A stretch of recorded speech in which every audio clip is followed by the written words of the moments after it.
जलवायु दक्षिण पश्चिम मौसुमी वायुर आरब सागर शाखार प्रवाहर दिग। दक्षिण पश्चिम मौसुमी वायु आरब सागरर शाखा आरब सागर उपरे प्रवाहित होई भारतको प्रवेश करे। एहाकु आरब सागर स्रोत बोली मध्य कुहाଯାଏ। ଏହା पुनश्च दुई भागरे विभक्त हुए।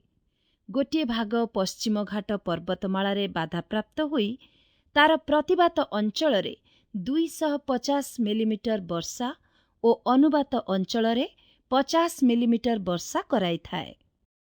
दक्षिण पश्चिम मौसुमी वायुर बंगोपसागर शाखार गतिपथ बा प्रवाहर दिग।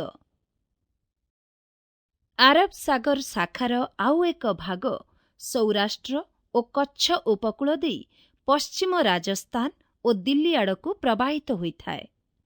बंगोपसागर शाखाटी मियांमार आड़कू प्रवाहित हुए। आर्कानाओमा पर्वत द्वारा बाधाप्राप्त होई पूर्वरु पश्चिम आड़कू गति करिथाए। ଏହା उत्तर दिग आड़कू प्रवाहित होई संलग्न मालभूमि रे पहुंचे। ଏହା उत्तर दिग आड़कू प्रवाहित होई संलग्न मालभूमि रे पहुंचे। पूर्व पश्चिम भागरे विस्तृत गारो, खासी, जयंतिया पर्वतमाला और उत्तर दक्षिण भावरे विस्तृत लुसाई पर्वतमाला मध्यरे काहाली सदृश एक अप्रशस्त उपत्यका मध्यरे आबद्ध होइथाए। मौसुमी वायु घनीभूत हेबा हेतु एठारे प्रचुर परिमाणरे वृष्टिपात हुए।